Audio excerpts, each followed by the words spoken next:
Champion Wealth Planner. Kali ini saya akan membahas tentang pembiayaan risiko melalui asuransi maupun non-asuransi. Ketika kita mengalami risiko kehidupan seperti sakit yang memerlukan perawatan di rumah sakit, sakit kritis atau cacat tetap total sehingga kita kehilangan kemampuan untuk mencari nafkah dan kehilangan income karena si pencari nafkah utama meninggal dunia, kita punya beberapa pilihan untuk pembiayaannya. Di antaranya adalah 1. Dengan pembiayaan dari diri sendiri. Yang kedua, dibiayai oleh orang lain, yaitu teman atau kerabat. Dan yang ketiga, dibiayai oleh perusahaan asuransi. Pilihan mana yang terbaik bagi kita? Mari kita bahas satu persatu di dalam video berikut ini. Pembiayaan oleh diri sendiri dilakukan apabila kita memiliki kemampuan untuk membayar semua tagihan rumah sakit, berapapun biayanya. Misalnya, setelah dihitung-hitung biaya rawat inap rumah sakit untuk satu orang anggota keluarga minimal sebesar 1 miliar. Jika kita memiliki 4 orang anggota keluarga, minimal dana liquid yang harus tersedia di tabungan atau deposito kita adalah sebesar 4 miliar. Hanya untuk jaga-jaga apabila salah satu atau seluruh anggota keluarga dirawat inap di rumah sakit. Belum dana jaga-jaga pengganti income keluarga apabila pencari nafkah utama tiba-tiba mengalami ketidakmampuan mencari nafkah akibat kondisi kritis, cacat tetap total, atau tutup usia. Minimal diperlukan dana sebesar 5 kali income tahunan untuk kondisi kritis dan 10 kali income tahunan untuk jaga-jaga apabila si pencari nafkah utama mengalami tutup usia, agar kehidupan keluarga tetap berjalan seperti biasa.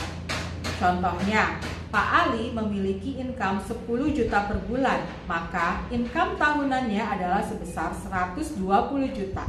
Beliau membutuhkan dana sebesar 600 juta untuk kondisi kritis dan 1,2 miliar untuk warisan apabila tutup usia.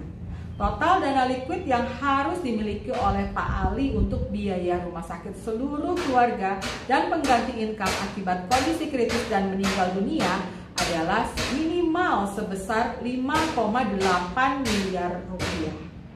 Cukup besar, bukan?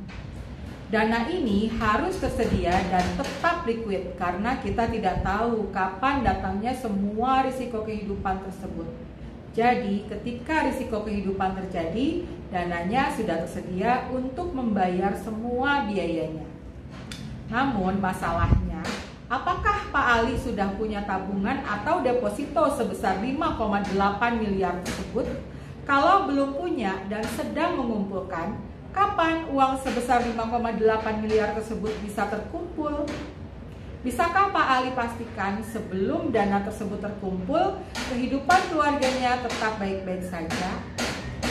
Ketika risiko kehidupan terjadi dan dananya sudah tersedia, apakah Pak Ali rela mengeluarkan biaya sebesar 1 miliar untuk biaya rawat inap setiap anggota keluarganya dari uang yang sudah susah payah dia kumpulkan? Daripada uang sebesar itu mengendap di tabungan atau deposito, bukankah lebih baik dananya diputar untuk usaha sehingga bisa menghasilkan passive income lebih banyak lagi untuk keluarga Pak Ali? Ketika kita belum memiliki kemampuan tersebut dan risiko kehidupan terjadi, ada kemungkinan kita minta bantuan dari pihak lain seperti teman atau kerabat dekat yang memiliki kemampuan dan kemauan untuk membayarkan atau meminjamkan uang untuk membayar tagihan-tagihan rumah sakit tersebut. Namun, adakah teman atau kerabat dekat yang mampu dan bersedia untuk membantu membayarkan tagihan rumah sakit keluarga kita? Selain itu, kita juga harus pastikan mereka mampu dan mau membiayai kehidupan keluarga kita apabila kita kehilangan kemampuan mencari nafkah karena mengalami kondisi kritis, cacat tetap total, atau meninggal dunia. Adakah teman atau kerabat dekat yang bersedia menjamin kehidupan keluarga kita?